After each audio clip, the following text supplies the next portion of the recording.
The Hornets have their best game of the Summer League session so far. The draft picks played well. Kai Jones had his coming out party.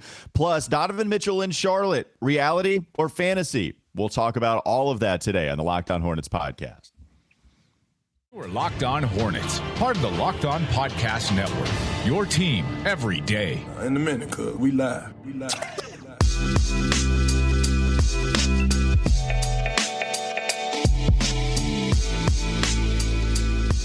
It's Locked On Hornets, part of the Locked On Podcast Network. It's your team every day. Thanks for joining us and making us your first listen on any platform you get your podcast. That includes YouTube, by the way. You can follow us on Twitter. I'm Walker Mail. Been covering Charlotte sports for a while. That's Doug Branson, the OG of the podcast, the founder of the pod, also the founder of Every Hornets Boxscore.com. You can also find his work on his Hornets Substack. What's the Hornets Substack info? Every Hornets Boxscore.com, the only Substack that dares to examine every Hornets box score, past, present, and future. Over 2,000 games, I believe, is what you have in store. We got a lot of work to do. It's gonna take a while, but you can subscribe. Right now, what's cool, you can subscribe for free. You can subscribe for free anytime, but you get everything for free through the preseason. Once we get into the regular season, game notes and things like that will be behind the paywall. But yeah, join up, support the work we're doing over there. It's cool. We'll examine the box scores of Hornets regular season past. This show, we're going to examine the box score of what they did in Summer League yesterday. An actual tasty treat, Doug. Oh, yeah. I mean, I'm pumped, man. I mean, so much better. There were so many things that we're going to talk about that are positive. Everybody was staying in. I can't think of a single player that really was. Even Jalen Crutcher, who we've been crushing Crutcher on this show.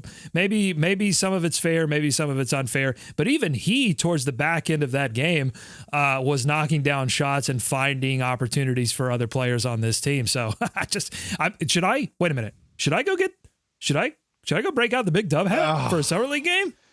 I know what you were. I don't feel like I can see you do that. Don't do it.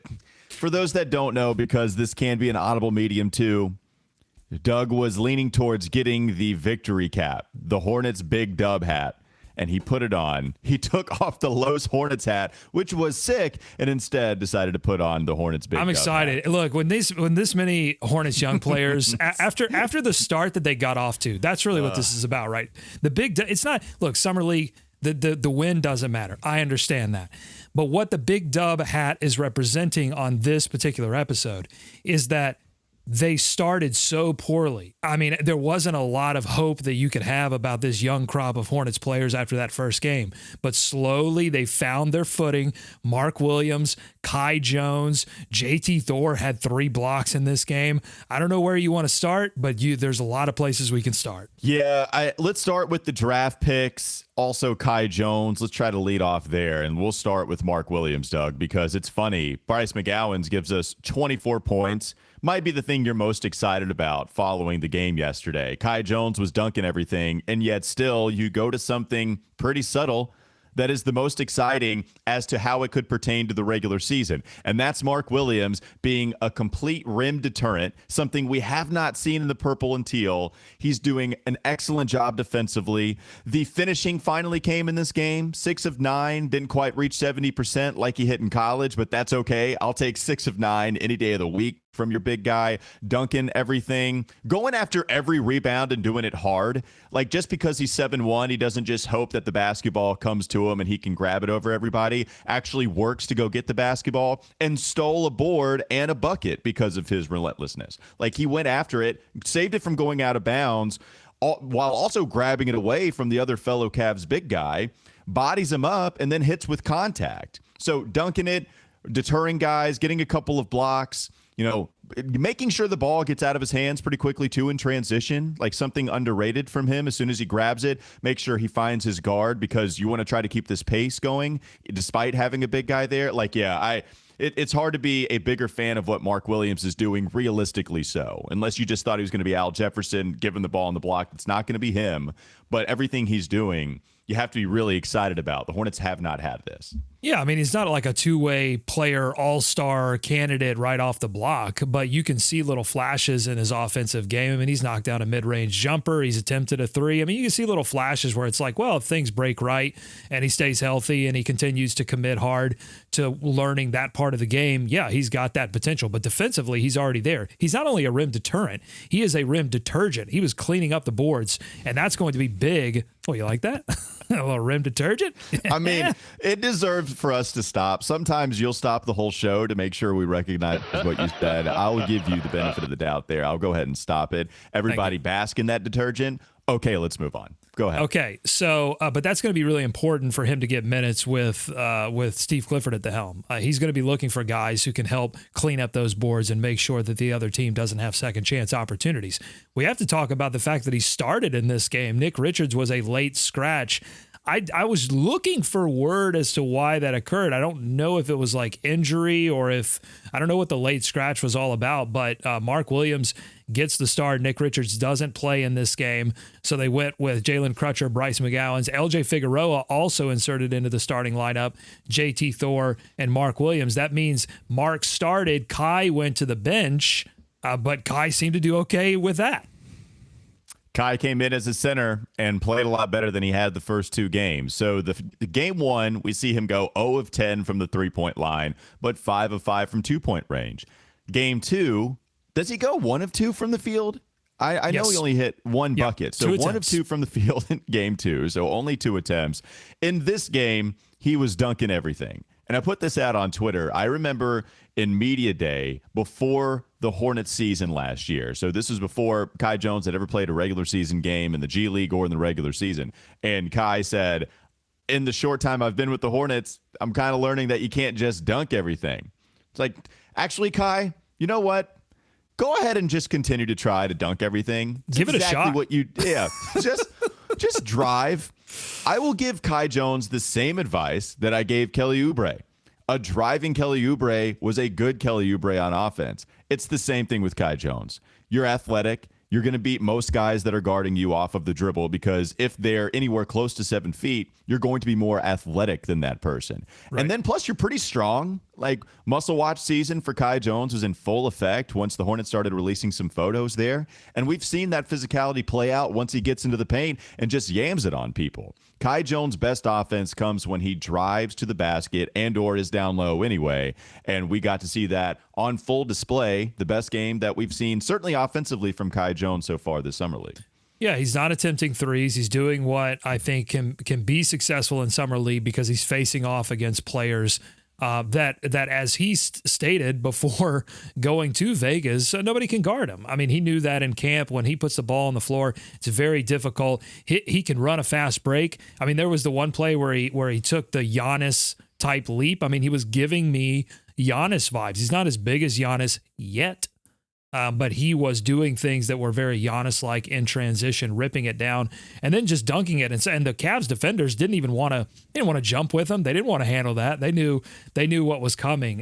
His energy in this game, I think, boosted the team overall. I just really enjoyed everything about what Kai put on display.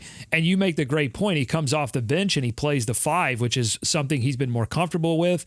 We discussed him moving to the 4 because of the nature of having both Nick Richards and Mark Williams and having to find time for them. I think this game feels like a little bit of an admission by this summer league staff that maybe they kind of got off on the wrong foot. Maybe I don't know what the thinking behind bringing Nick Richards to this squad was, but it clearly having to get him minutes hampered both Kai Jones and Mark Williams, I think, in my opinion. Well, and Kai Jones playing the 4 more than the 5, that's what he had told us. He was playing more so in practices, and now you saw that the first 2 games was playing the 4. Here he is going back to that center spot because he did play that center spot really all last year. That's where he got most comfortable. At least that's where he got the most reps. Here he is playing a lot better. Again, offensively for sure, right? Defensively, you're still going to have your question marks about Kai Jones. Did have a couple of blocks, which are nice. I don't know. He's not the rim deterrent, right? He's not the rim detergent that Mark Williams is.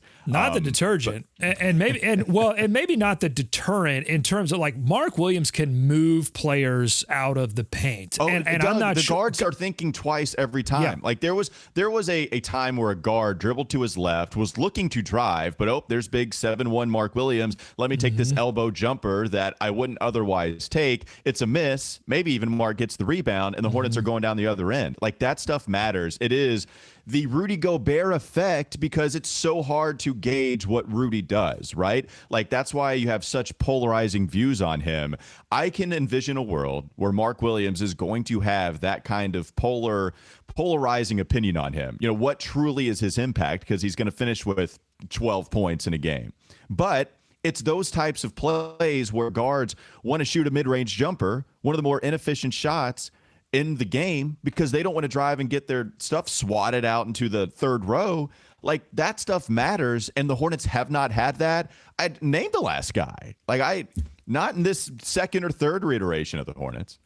I've said this a lot. Summer is for feelings, preseason is for reasons. So I'm about to get into my feelings and say that I'm now envisioning, I close my eyes after this summer league game and envision a world where you have Mark Williams, Kai Jones, and JT Thor. They're so young. This is like the players that the Hornets have drafted over the past couple of years have been so young. So all of this is on this weird like time release schedule where these guys are developing behind the scenes. And I can envision a world where all three of those players are just absolutely dominating on defense and very tough to defend in transition. And it's going to be, if all three of these players stay with the Charlotte Hornets and continue to develop on this trajectory, I can see in 2 or 3 seasons a very scary Hornets team coming out all of a sudden in a very similar way that we see this with the Miami Heat. They tend to like bring players out of the woodwork all of a sudden. It seems all of a sudden to us because we haven't been paying close attention to the Miami Heat development system. But I think people are going to have the same feelings about the Charlotte Hornets if they don't end up trading all of these players for Donovan Mitchell. That's right. Unless they trade everybody that they possibly can, including all of their first-round picks that haven't grown legs yet. I would say when we're talking about these big guys for the Hornets, right, like JT, Kai, Mark, if you were to say who are you most certain will be a big-time contributor, Mark Williams is number one for me. I think that guy, at what he does, I feel very confident that he's going to be in the league a while, that there's going to be a place not only in the league, but with this Hornets team. Second is JT Thor. Third is Kai. You know, as far as the certainty game goes, would you flip JT and Kai? Would you flip Mark? Or is that kind of the order you envision too? In terms of how recent they contribute, I think you're dead on. I think in terms of how much they ultimately, the potential that they have to influence this team and play big minutes and have big box scores, I'd probably flip those names. Okay, yeah. Speaking of JT Thor, too, had some nice blocks. Also, the first Mark Williams block, he was the offensive driver. I forget his name. Was held in check because JT kept him in front, and so that's the kind of stuff, the teamwork defense, if you will, that worked really well. This last thing I'll say. That squad in game 3 had an identity, and that identity was you're not getting into this paint, and offense, you're not getting into a rhythm. We're not allowing it. The only person on that Summer League squad for the Cavs that was in any kind of rhythm was Agbaji, and Agbaji is very talented and had to create a lot of that off the bounce. He had to do a lot of that work himself. And so the Hornets are going to look for players this season that can help them establish an identity on the defensive end of the floor. And so I take a lot of encouragement by what I saw last night from the Charlotte Hornets. And we'll see him again back-to-back. They play again tonight. Well, and Agbaji was doing a lot of his work from 3, too. And offensively, the Hornets looked so much better offensively. It'd been awful to watch the first 2 games. So had some guys really filling it up. Speaking of some guys that can really fill up the box score, Donovan Mitchell certainly can. Speaking of the star, coming up next on Locked On Hornets. Just yet. We're going to talk about whether it is a possibility that Donovan Mitchell could end up with the Charlotte Hornets, or if we're talking about this because we just need some content and it's a fantasy and you guys are making fun of us for talking about it because you guys are like Locked On Hornets. Shut up. This isn't going to happen. Stop wasting my time. I don't think anyone's saying that. You're being way harsher on yourself than the fans. You're saying you're turning off your podcast. You don't want to listen to us ever again. Maybe you're doing all of that. But before you do that, let me talk to you about Built Bar, because from the people who invented healthy and tasty comes the latest gift to your taste buds. You've probably tried the amazing Coconut Brownie Chunk Built Bar, but guess what? Your friends at Built have given Coconut Brownie Chunk the Puffs treatment. That's right, the Coconut Brownie Chunk Built Bar, flavor that you love, and a deliciously chewy marshmallow covered in 100% real chocolate. It's like a fluffy cloud of coconut brownie goodness. Finally got that right. The best part about Built Puffs is, of course, they taste amazing, but you can enjoy them guilt-free because they're actually good for you. They're the perfect treat, perfect when you've got a craving, you need to satisfy your sweet tooth, or you need a quick, healthy snack. They are also an excellent source of protein. Go to Built.com, use promo code LOCKED15. You can get 15% off your order. Again, use promo code LOCKED15 at Built.com. We'll talk about Donovan Mitchell coming up next on the Locked On Hornets podcast. Is Locked On Hornets. And the Google description here says, on contracts made before June, where the wheat is deliverable in December, either wheat of the grades, named or numbered, B shares Batik of New York, N.B.A. So take that for what you will. That's a lot of information I just threw at you. I apologize. What was the grade? The wheat was graded C-. Let's get him on. It's time for more of the Locked On Hornets podcast.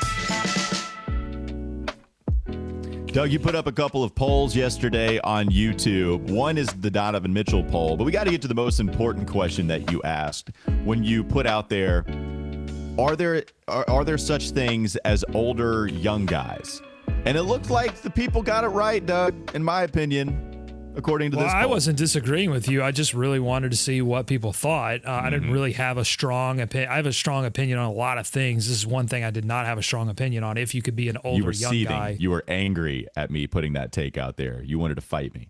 128 votes. 88% of you said yes, you can be an older young guy. 12% of you said no. And the question at hand on Donovan Mitchell is, should the Hornets give up 4 first-rounders to trade for Donovan Mitchell? This was a close one, folks. 245 of you voted. 51% say yes. Yeah. 49% say no. It's so close, right? I mean, that's how I feel. It's tough. Look, Donovan Mitchell now. So the latest update with Donovan Mitchell before we talk about the Hornets side of stuff is the fact that the Knicks and the Jazz are talking very seriously about a potential Donovan Mitchell deal. Whoever would go back to the Utah Jazz, I'm not sure, but the Knicks could be coming up with not only, Jalen Brunson wouldn't be going to Utah. So you'd have Jalen Brunson, you'd have Donovan Mitchell, and then I would assume you'd still have RJ. I guess you don't have to assume, but Julius Randle, RJ Barrett, one of those guys, maybe both are going to Utah. Either way, that's what you're kind of talking about. It's going to take a lot, as we talked about. We just put on the poll that, would you give up 4 first-round picks to go get Donovan Mitchell? I do think that the Charlotte Hornets are going to look into this, right? Like, especially with everything that's taken place this offseason, Doug, there are only so many ways to improve your team and so many ways to drastically improve your team. This goes back to the conversation we had, I believe, at the end of last week, how the expectations changed so much because of what's taken place, because Miles Bridges got arrested for a felony domestic violence hit, because we got, Mark Williams now drafted, and we didn't trade for a DeAndre Ayton, right? So you have a rookie at that center spot instead of maybe a star, where it looks like DeAndre could be going to the Indiana Pacers. That's still a real possibility. So what else do you do? Where do you improve? Because if Miles Bridges doesn't play for you this season, and given the evidence that we have right now, it doesn't look like he should, then how do you get better?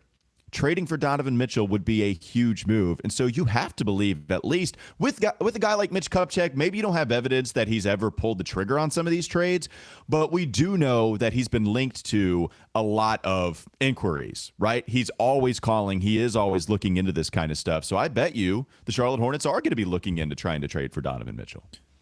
Oh, I think that when the GM of the Utah Jazz said what he said, which is that we are essentially open to listening to offers, it set off alarm bells with multiple organizations that had assets that would be attractive for the Utah Jazz. So I just have to believe that the Hornets would be sending inquiries And because these opportunities don't present themselves all the time. When a team like the Utah Jazz blows it all up, they trade Rudy Gobert, and now it looks like Donovan Mitchell could be available.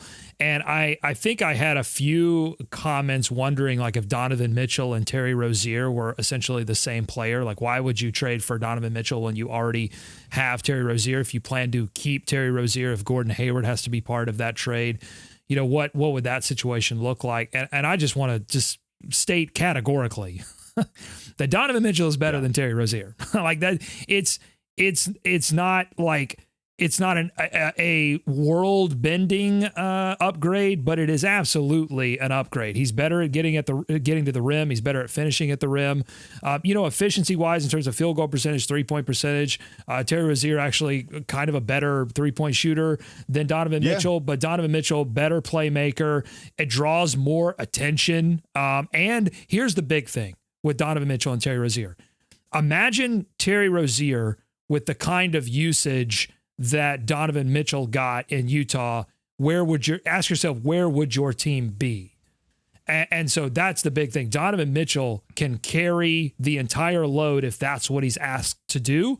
I'm not sure Terry Rozier could do that. Actually, I'm pretty sure he can't do that. The thing about Donovan Mitchell that we've talked about is, what do you do with LaMelo Ball and Donovan Mitchell? It's nice to have those guys in the backcourt. That's extremely tough to stop. Offensively, it's going to be really hard.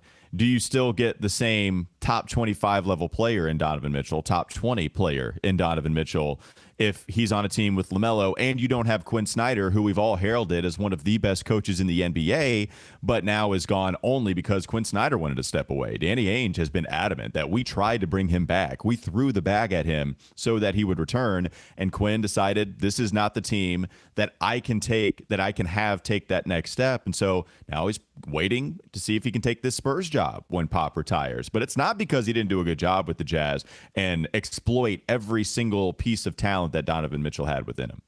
This will help LaMelo Ball's development. If the Hornets pull off a trade with Donovan Mitchell, this will help LaMelo Ball's development. Why?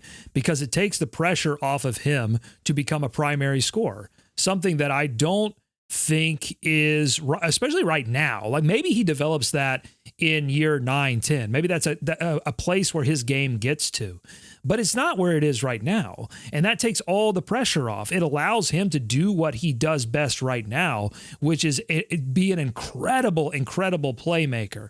I just think that anytime you can put talent around talent, that is going to help the situation. And this would not, and I would just I'd love for Steve Clifford to be given the opportunity to have a current and a budding superstar on his roster, and let's see what he can do. He has not, unfortunately, I think Clifford's a very good coach, and he hasn't been given the opportunity, the roster construction, such that he can go out and either prove that right or prove that wrong. So the last thing that I'll say about this situation with the Donovan Mitchell trade is that there are several other teams. You mentioned the New York Knicks. That's a situation that would seem like Donovan Mitchell would want to go to. There's some connections there. There's some agency connections there. Makes a lot of sense. And the New York Knicks have a ton of extra picks that they could sacrifice. And then you have the Lakers. It seems like the Lakers may be on the road to getting Kyrie Irving, but if that all blows up, they've got picks, they've got future picks, and they have a contract in Russell Westbrook that would be more attractive to take back if you're the Utah Jazz than Gordon Hayward's contract, which is there's 2 more seasons left on that. So what I'm saying is I just want everyone to brace themselves. Brace yourselves. Because if you see on the ESPN crawl that the Charlotte Hornets have made a trade for Donovan Mitchell, get ready, because that package is going to be astronomical. It's going to be a lot, and you either have to be okay with that or you have to be okay with continuing to languish in mediocrity. That's what if I hope the Hornets, I beg the Hornets to get involved in this conversation, even if they fail, because it means the Hornets are not settling for mediocrity, because that's what, if you don't go after Donovan Mitchell, that's what you're doing. I wanted to take this in a different direction, but now we have to address that. You decided to have a fiery dismount, jump through the hoop with the fire surrounding. That's why you're drinking your water right now. So we have to address it. my throat was getting a little froggy. It's you were definitely Mitch Kupchak at the end of that take, except with a lot more personality. The problem is, if you trade for Donovan Mitchell and then you give up a ton, I don't know how many current pieces that are playing for you right now you'd give up, but you would be giving up a ton, as we just talked about. Donovan Mitchell and LaMelo Ball headlining your Charlotte Hornets team, does that win you a playoff series in the Eastern Conference? Maybe. That's the problem, though. Like, considering where the Eastern Conference is right now, it doesn't mean that you have to contend immediately. You could have this future. You could have 2-3 years down the road because Donovan Mitchell is 25 years old. But my point being, I don't know if it's necessarily an end-all, be-all that the Charlotte Hornets aren't settling for mediocrity, because what I would call mediocre is also a team that gets into the postseason as a 6, 7, 8 seed and doesn't win a playoff series, which is a very real possibility if Donovan Mitchell ends up on this team. Okay, but the trading for Donovan Mitchell could be about winning now, but it could also be about winning in the future. He just signed a designated rookie max extension. Like, that contract, I think goes for the next 4 or 5 seasons. So this is not, it's not a situation I would be on board with.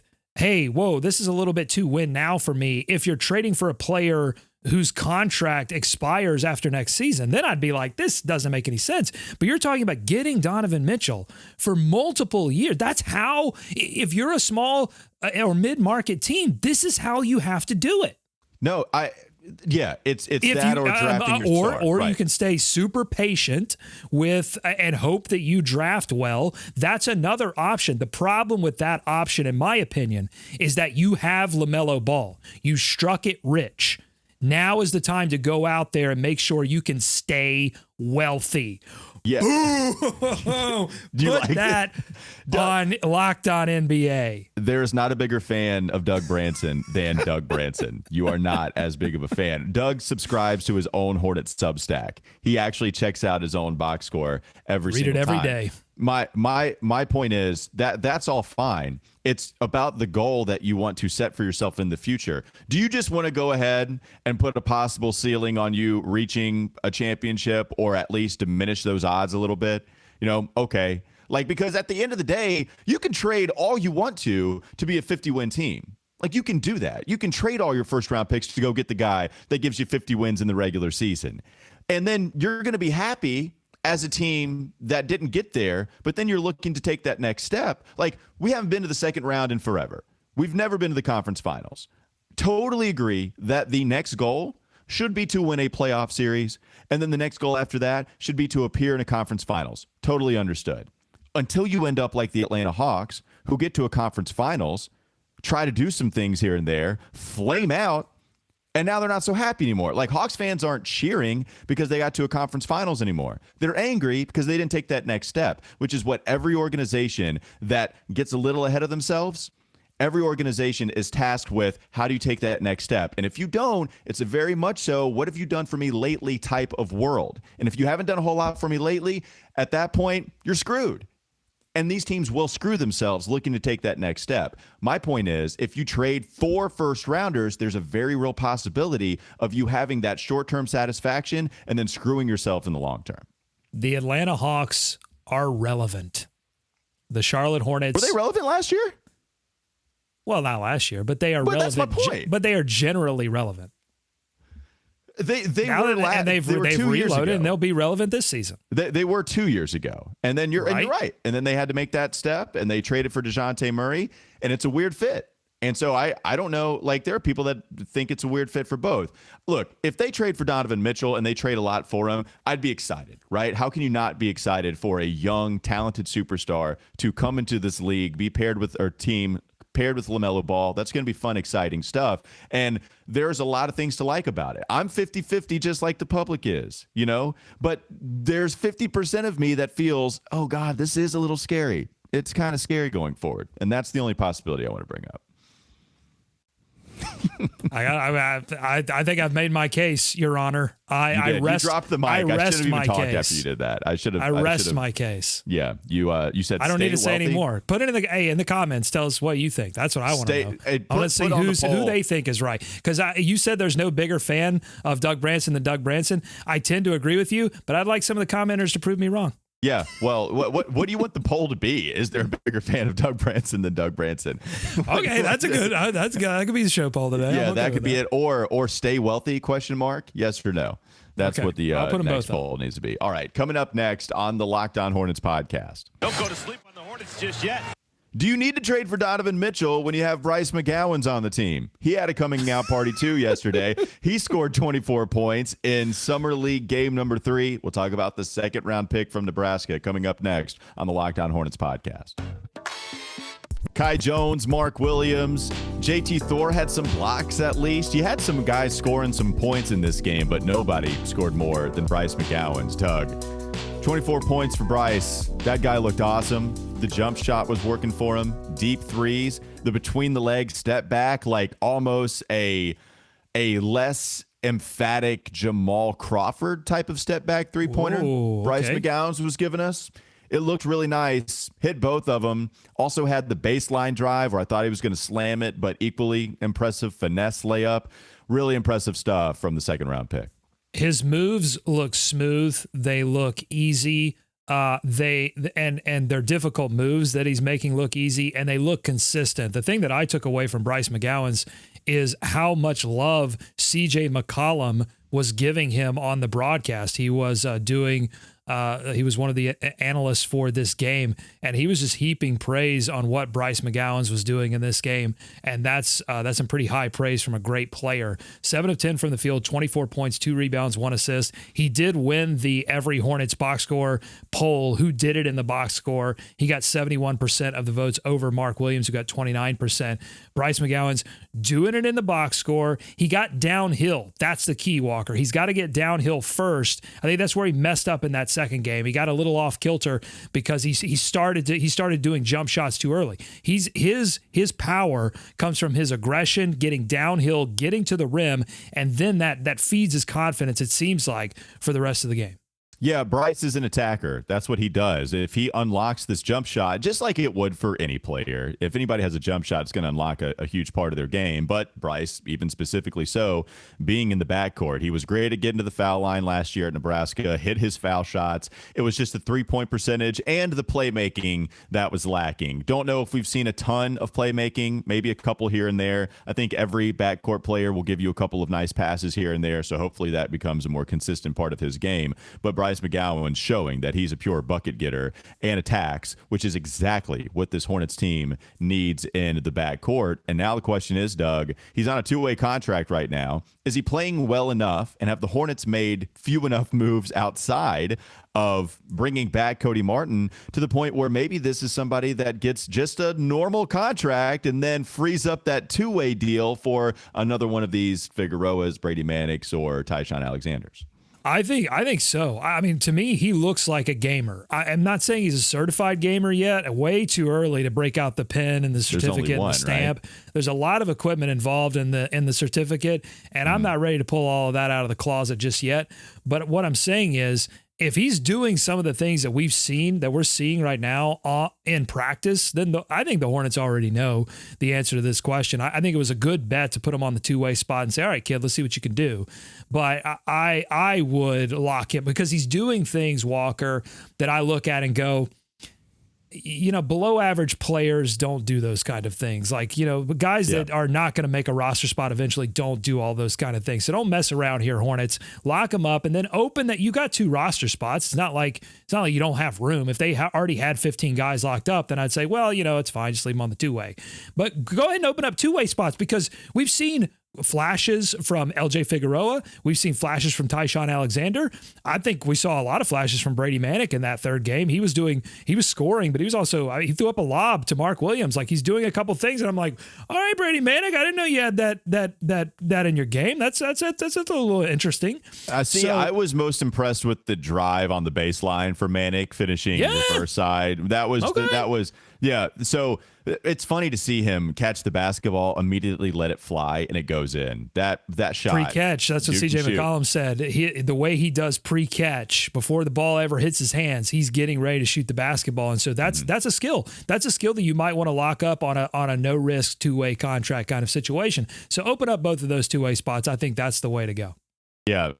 Brady, Manek, these guys. I mean, even LiAngelo was scoring a decent amount yesterday. So LiAngelo, Brady, Manek, Tyshawn didn't have the great offensive game yesterday. I still like his IQ and what he can do, but at the same time, it's going to be a tough two-way spot for some of these players. And if Bryce McGowens, if you don't have anybody else that you're bringing in, and he continues to finish summer league like this, that would be excellent. That'd be awesome to see Bryce and maybe contribute a little bit earlier than expected, like another second-round pick last year in JT Thor. All right, that'll do it for Locked On Hornets. Thanks for joining us, making us your first listen like you do every single day. Make your second listen Locked On NBA.